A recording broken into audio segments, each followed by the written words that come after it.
大家好，上期视频中呢，我们介绍了基于动态二进制翻译的全虚拟化技术。该技术可以让操作系统像运行在真机上一样运行在虚拟机中，但是它呢会主动的去通过软件的方式动态捕捉和翻译虚拟机所加发的指令，以防止某些敏感指令被发送到 CPU 并且执行，从而影响到整个速度计。那这种方式肯定是会带来很大的弊处的。那其中之一呢，就是它的对性能的影响。在正常指令执行的过程中，添加了翻译这个流程，会影响它指令的执行速度。那么我们换个思路想一想，如果说我们不主动来捕捉这些虚拟机下发的指令，而是由虚拟机的 OS 在它想调用敏感指令的时候，主动来告诉我的 VMM 我要调用敏感指令，能否帮我模拟一下？这样可不可以来提升我们的运营效率呢？那么这个思想其实来自于另外一个虚拟化技术，叫做半虚拟化。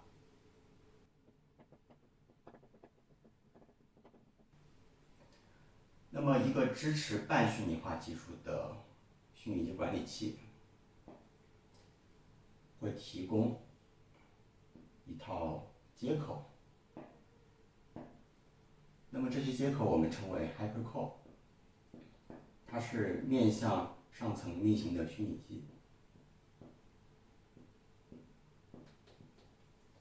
那么虚拟机还是可以正常的运行它的操作系统。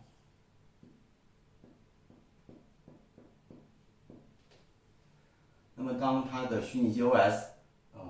想执行某些敏感指令的时候呢，不会主动去执行，而是主动调用VMM 提供给它的 HyperCore 来告知 VMM 我要执行某些敏感指令了。比方说，我可能要唤醒某个 CPU， 我可能要修改我某个CPU 的一些配置。那么通过 HyperCore VMM 知道了，于是 OK 我来帮你模拟，然后帮你达到你想要的效果。那这样看上去，这整个流程可以省去指令的捕捉和翻译的这些工作量，那从而呢极大的提升虚拟机的运行效率，而实践中也证明了这一点。但是呢，这种方式的运行是在虚拟机它知道自己运行在一个虚拟化环境的前提下，那么这样岂不是就是违背了我们之前所说的？我们要完美的骗过虚拟机，让虚拟机运行，以为自己运行在一个真机里面。但是呢，大多数人他使用虚拟化的目的，其实主要是因为它的隔离性和资源弹性管理等便利性之类的。那么你能否欺骗虚拟机 ？Who cares？ 只要你可以保证我的性能可以达到接近真机的一个水平。但是呢，这种方式同样也有它的弊处，那就是它的兼容性。我们知道，现在主流的操作系统，它最初也不是为了虚拟化而设计的，因此它也不会有主动来调用这些 HyperCore 的逻辑。对，那么因此我们想要让操作系统主动调用这些 HyperCore 呢，我们就需要修改它的代码。对于现在主流的开源操作系统，例如 Linux。这种方式肯定是可行的，我可以修改它的代码，把它调用敏感指令的地方给替换成一些相应的 HyperCore， 然后发布一个基于虚拟化的一个发行版。但是对于一些闭源的操作系统，例如 Windows 来说，这个可能是非常难的，因为微软可能不会因为你一个虚拟化的需求而公开或者是修改自己的源代码。那除非是某个虚拟化公司它收购了微软，当然，言归正传，就是半虚拟化技术和我们之前聊到的全虚拟化相比，肯定是各有明显的利弊。但是在现在X86架构的 CPU 下呢，好像也没有其他更好的出路了。我们之前说到，使用动态二进制翻译技术，主要的原因就是我们使用 CPU 自身自带的权机是无法捕获所有的敏感指令。那么，有没有可能就是说 CPU 的厂商他自愿妥协来协助我们捕获这些敏感指令，以来满足我们虚拟化的需求呢？于是 CPU 厂商还真这么做了。这就是我们接下来要说到的硬件辅助虚拟化技术。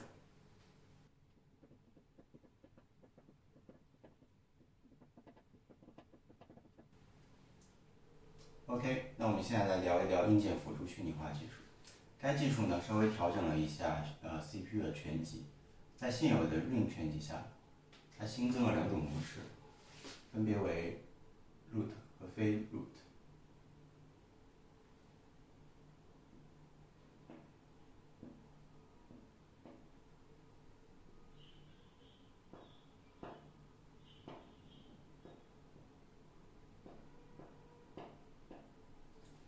每种模式呢都各自有各自的权级。那么主机 OS 和 VMM 呢是运行在 root 模式下。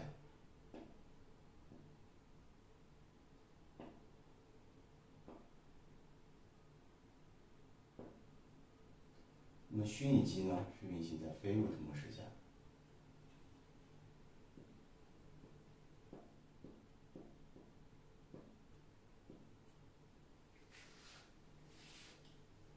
那么很显然，这是通过这个 root 和非 root 模式来限制敏感指令。在 root 模式下是有对所有指令的绝对执行权，而非 root 模式下呢是无法执行敏感指令的。一旦虚拟机尝试执行敏感指令，那么 CPU 则会主动陷入这个 root 模式的 VMM 来处理。这个过程呢，我们叫做 VM exit。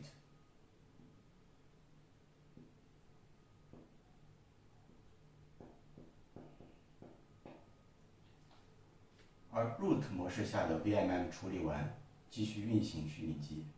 那就会触发相反 VM entry。OK， 假如现在我的虚拟机尝试下发一条敏感指令，这条指令呢是会去修改一个非常重要的寄存器 A， 往里面写入一个1，那么 CPU 就会捕捉到这条敏感指令，触发 VM exit， 进入到 root 模式下的 VMM。那么 VMM 就会说 OK， 我可以让你写，但是我不会真的帮你写，我会把你这个1先保存在你一个特定的区域，那么我就返回成功了，进入 VM entry， 让你继续运行。那么虚拟机就认为自己刚刚写成功了，那么下一秒它想读的时候，那就会期待自己是读取出来自己刚刚写入的1，它就会下发一个读取寄存器 A 的指令。那么这个指令又被 CPU 给捕获到，于是触发了 VM exit， 进入到 VMM 就说 OK， 那我把你刚刚写入的1返回给你，重新进入 VM entry， 这样子虚拟机就会认为自己刚刚的敏感指令所进行成功了。这就是一次完整的模拟流程。看起来呢，硬件辅助虚拟化技术不用像全虚拟化那样主动的去动态捕捉和翻译虚拟机所下发的指令，但同时也不需要像半虚拟化技术那样去修改虚拟机的 OS， 让它主动调用 HyperCore。这样听起来呢，可能是一个比较完美的方案，但是现实却非如此。实际上，一次 VM exit 的开销也是很高的，并且触发的频率还不低。因此，硬件辅助虚拟化刚推出的时候，性能实际上是比当时更加成熟的全虚拟化技术要低。但是呢，随着开发者们的努力，近年来呢，硬件辅助虚拟化技术的性能和稳定性也在不断的提高。像现在主流的 CPU 厂商英特尔和 AMD 也早就推出了支持硬件辅助虚拟化的 CPU， 因此呢，相信这个技术将会是虚拟化的未来趋势。